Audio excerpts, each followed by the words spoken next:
안녕하세요. Hi everyone. It's me, the Crystal Messenger, here again. Video number 3. I hope everyone is having a nice day today. So I just finished day 2 of the Throw Mantra meditation. It was pretty average. Really, nothing really happened. Though I did feel like the bridge of my nose was sort of tight, kinda, like towards the end of it. But other than that, I normally just feel really calm. And and then during the process, I always feel like my heartbeat every time I exhale. So nothing really out of the ordinary except for like my nose feeling tight and such. But the video for today is I wanted to talk a little about what I know about star seeds and like indigos and such. And I don't really know much, but I know I had some questions pertaining to myself that I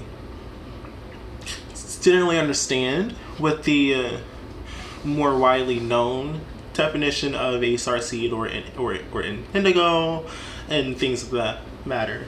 So a lot of the times, from what I've seen, people have described starseeds and indigos and those of the sort as beings who have lived lives in different worlds. Well, that's not really accurate, because as souls, as infinite beings, and as beings who don't know time and space, we all have lived lives in different worlds, in different dimensions, and because time isn't a thing in those higher planes. So right now isn't like a like you could be like all of your lives or like could be considered to be happening all at once from a certain standpoint.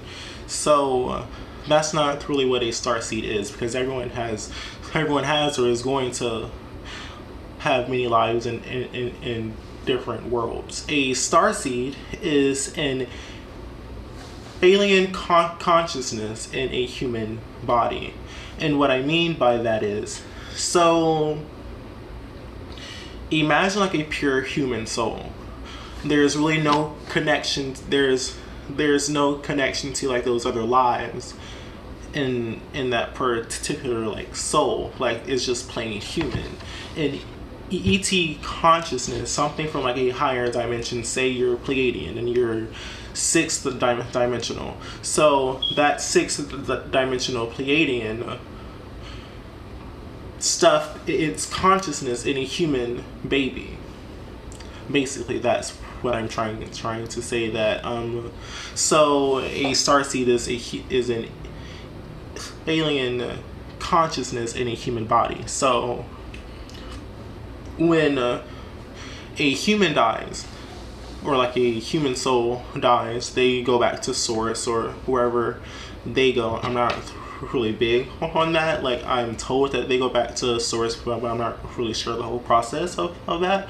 But when a starseed dies, they go back to their other body. So if you're a sixth dimensional Pleiadian, then that part of your consciousness integrates back with that sixth dimensional Pleiadian consciousness that you already were, sort of.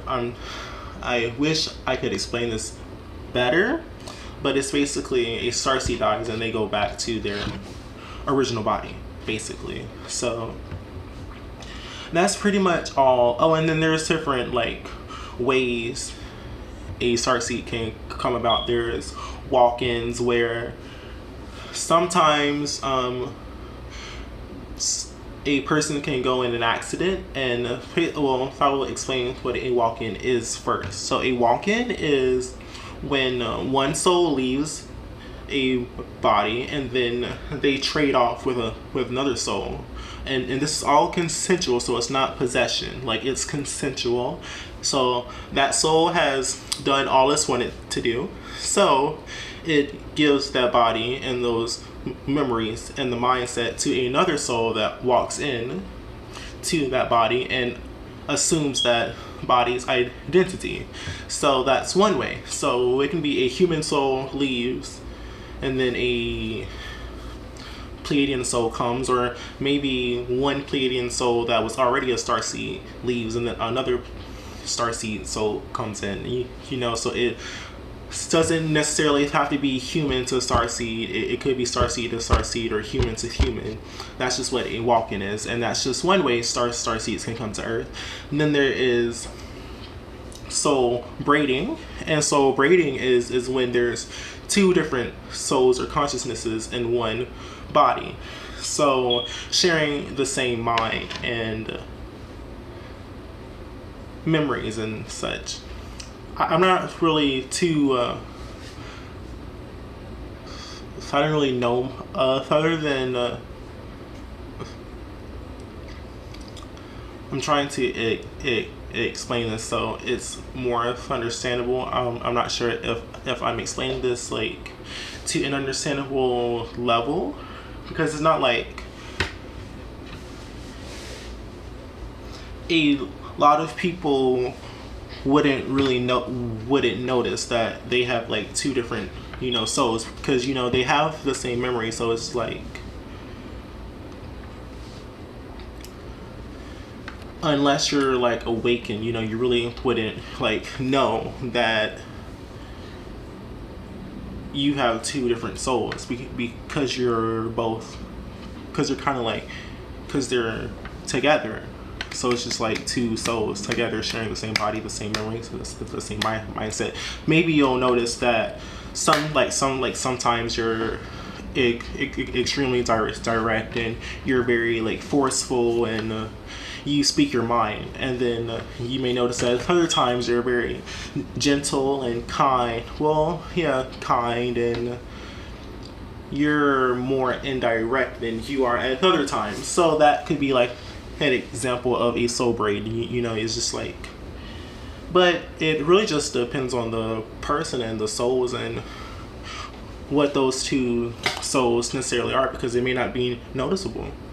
You could be like the same, like those two souls could have like the same like personality trait, so you really wouldn't know unless you had like a sidekick, or you learned yourself through your own journey that you're a soul braid.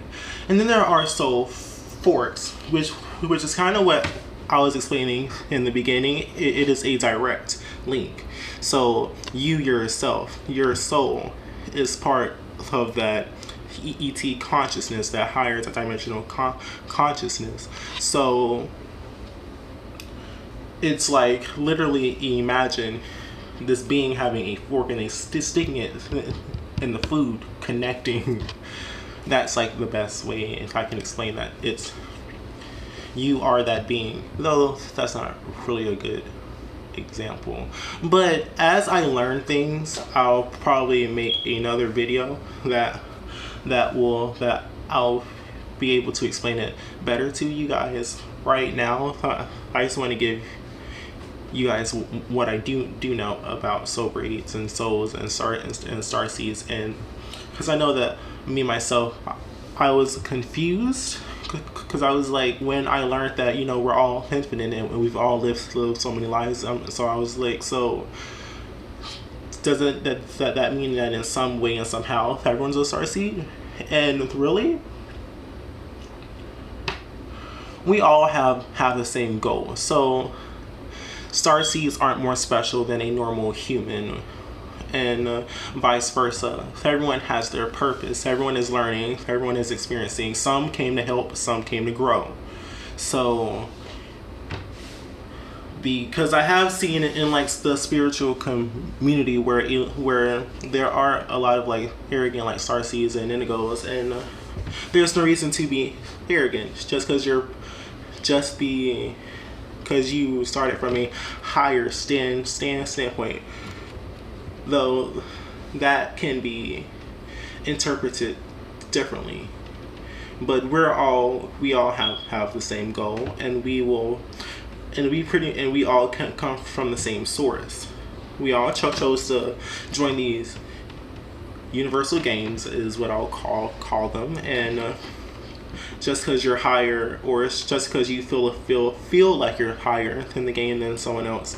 That's not true, because as of right now, you're all in the same place. Might not have the same purpose or the same goal, but right now you're human. Right now, you're extraterrestrial, but right now you're also a human being, and you're not more special. And Pleiadians aren't more special than humans. The higher dimensional reptilians aren't more special than humans. They've just been here longer. They've just experienced. They've just, yeah, that's what I want to say. They've been here longer. Humanity is a young race right now. We're pretty young, and so there's no reason for someone to feel like they're lower than someone else, or for someone to feel like they're higher than someone else, because at the end of the day, we're all connected, and we're all from the same source. And I guess if we all chose to be here, we're just learning. There's nothing wrong, and there's nothing that makes you inferior for wanting to learn. And one day you will be on that level as those beings, if that's what you really want to do. So yeah, I'm like rambling right now, but yeah, so yeah, that's what I wanted to say in this video, for anyone else that may have been as confused as I was. And yeah, hope everyone has a nice day.